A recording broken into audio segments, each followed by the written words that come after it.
2 decades at least, except for a handful of films, they have reflected a completely different culture of us. In fact, I hadn't seen a Kannada film staying in Bangalore for about 10 years. Like my parents wouldn't let me watch. So only it's like in 2006 or something when I started meeting people who were really smart and good filmmakers, but they were in a system which was not letting them really do something as good they were. And I started meeting people who were all like, we know good cinema, we have seen the world cinema, but Kannada cinema as such is not reflecting what we do. So I think, if you go somewhere else and if someone says, oh, so you're from Bangalore, I have seen Kannada films, it's bad, it feels as though they're insulting you, though you're not connected to the film in any way. So I felt I had an opportunity, I had a chance to do something little, then let's just do it. And also you described it as the encroachment of Telugu and Malayali cinema. That's played a part as well, hasn't it? As I said, because the literature being so strong, the audience were far more intelligent than what the films were portraying. So if the good films were coming out in Telugu, Tamil, they would want to go learn that language and watch that film instead of watching a stupid film. So those films started doing more business. You see, it's sort of a cyclic, but so they started coming in more. So it's all about we going back and doing quality films, and once we do that, everything will fall in place.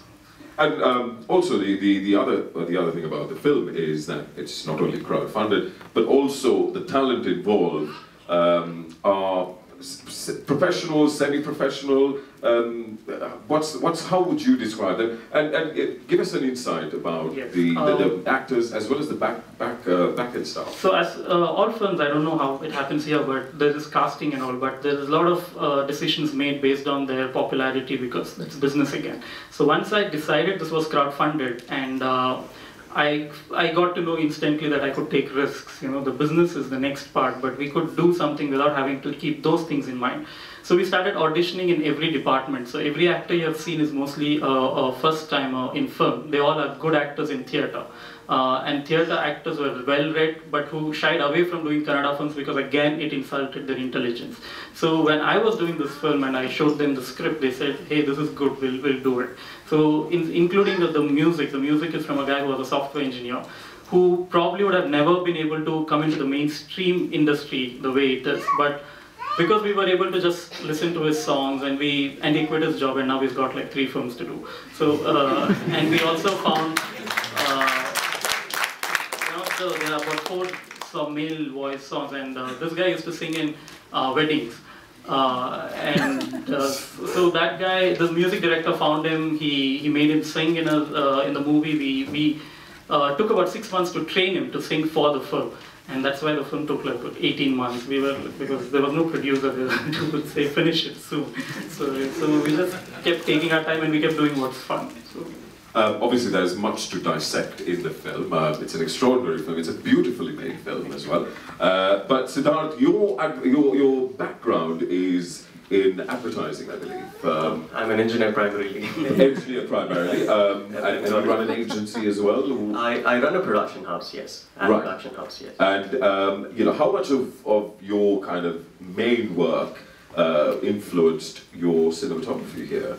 I think the cinematography evolved with the story. When Pawan narrated the story to me, it had like a lot of dimensions to it. It had like 3 parallel tracks. So we had to figure out what kind of color tones had to be given to each track so that it can be differentiated. If we had the other track in color, probably nobody would understand which track was going on at that particular moment. So everything was evolved as time went by. We had a lot of discussions about the color schemes and also the art department work, everything. So yeah. Whose outstanding idea was it to portray those very, very vivid dreams in black and white? Like I said, it evolved. It evolved on the set? Not really. So when I wrote the draft, there was no idea of doing 2 color schemes actually. When we actually shot the whole of the projector, the torch guy, so that was shot first. And then we gave the actor about 2 months to put on some weight and lose some hair and all that. In those 2 months, we were trying to look for the right locations. And because it's a crowd-funded film, we didn't have much budget. We couldn't just choose a location and say, okay, take some money and give it to us. So we had to go beg and say, okay, will you give it to us for a day? And someone would say no. So getting those right locations, we were taking our 5D camera, which is what we used to shoot the whole film, and we were looking at those locations, and we didn't have an art department because we didn't have the money to get them to do whatever we want. And in color, it was really looking bad. And in the same time, I was also editing the other part, the other dream, the whole torch track. And we kept thinking, oh God, it's so colorful. The whole film is so colorful. And at one point, I felt if the film hero has to be dreaming, then he has to dream about everything that he doesn't have. And then I went back to the scripting, and I thought, what if he has this, just tweak some scenes, and then the black and white not only helped us with the look of the film, because suddenly when it's black and white, it's elegant. You don't see that it's a low budget or anything. Wow. So that looks good. Secondly, it also added a completely new dimension to the film. That's a terrible motivation to make it. I mean, before I forget, I'm just that the whole terrible motive. I feel in filmmaking, what I've learned in the last 4 or 5 films that I've made, it is those motivations that make your film very creative. It's more than what you do at the script and say, oh, this is what I wanted to show. Audience don't get it at all. It is those little things that go wrong on the set, and you get creative and do something on spot, and those become something that you'll always remember and the audience takes back. So that's from experience. And obviously, this is it's the world premiere for Lucia here at the London Indian Film Festival. But there is also another interesting backstory there as well. I know or I heard just this afternoon that the organisers kind of pushed you on a little bit to get the film completed as well. Tell me a little bit about that story as well. Like I said, we had no producers, though there were 110 of them who had put in money, but they were so sweet that they never sent angry mail, like, where's my money gone, nothing ever in the last 18 months, none of them. And I was also sending them weekly mails updating, oh, we're doing good work today. So it happened that Naman, when he selected our film for the festival, our background score was not done. And we were depending on this master back in India who was going to do Hans Zimmer kind of music. And he just disappeared for 25 days with our film. And every day I'm waking up and I'm getting mails from LIFF saying, have you sent the disc? And the audio is not even ready when they're asking me for the disc. So I think, like I said, the motivation I feel the background score has come out pretty good for the film. And that was done in like 3 nights. 3 day and night, just all of us sat, and because this guy was completely gone. Done by the same guy who made the songs, the same engineer who quit his job and is getting, and he himself had said that, oh, I don't think I can do background scores, because it's much more difficult than making songs. But in those 3 days, because we had to finish this film, the innocence and that things which happen, instinct played, and suddenly now the background score is good. So the master who's back there, the Hans Zimmers, we are going to tell him that, oh, thank you for helping us do this. Last year, I attended a music concert, very, very hastily arranged music concert featuring another Kannada treasure, Mr. Raghu Dixit. And it seemed like the entire state of Karnataka had turned up in Little Kings. And I think it's accurate to say that something similar has happened here today. Something similar happened yesterday. It was sold out as well. So it bodes well for the future of Kannada cinema. So I shall now open the floor up to questions. Once again, please wait until the microphone does reach you. And questions we like, you get CDs. Questions you yeah, exactly, there we go. Right. First up, we've got one right at the back over there.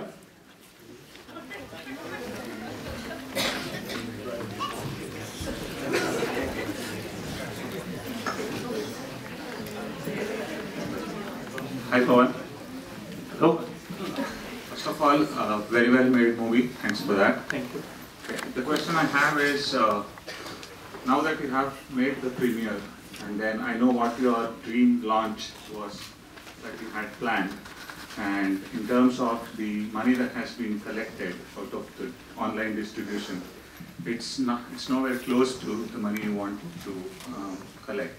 So in this situation, do you have any plans out of this premiere shows to have more people come in and buy more online distribution rights so that you get more money to release this movie on a big scale? Yeah, we are constantly grabbing all opportunities. Like we've got this guy to shoot whatever's happening, so that we can go and put this up on YouTube and say,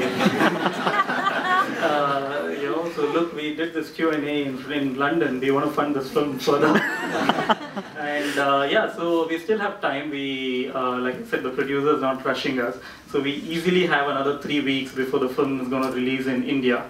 So last year we raised 50 lakh Indian rupees in 27 days.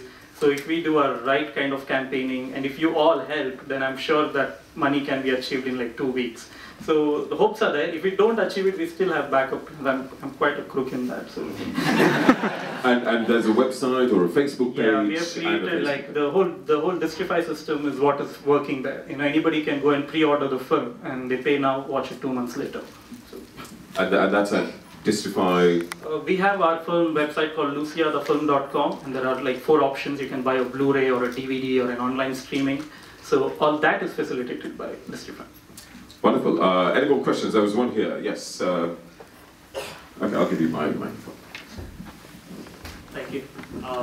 I watched the show yesterday. I've come back here so that I can pick on Pawan's movie. Now you would have seen all the mistakes. The 4 scenes in the movie which I couldn't understand the reason they were there. So the first one is after the actual hero goes to the Samiksha store, picks up the photographs. He stops under underpass, switches on his torchlight and looks through the photographs. So I didn't get what is the reason for that.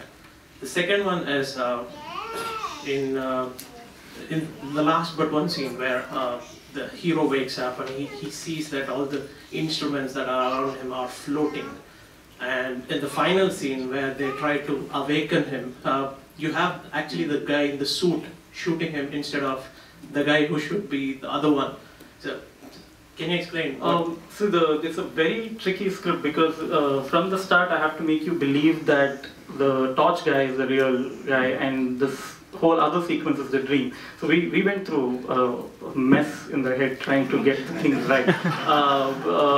Because the car stopping there and then he looking at the pictures. For me, somewhere I felt the girl of his dream being on a big hoarding makes it like, the whole big is what I was trying to reach in all the black and white sequences. So here it's just a small episode that he had with the girl when he comes on the scooter, but in his dream he looks at her like she's there. And so we interconnected the if you see the light was blinking, so he puts the torch on and the light comes on her here. So those.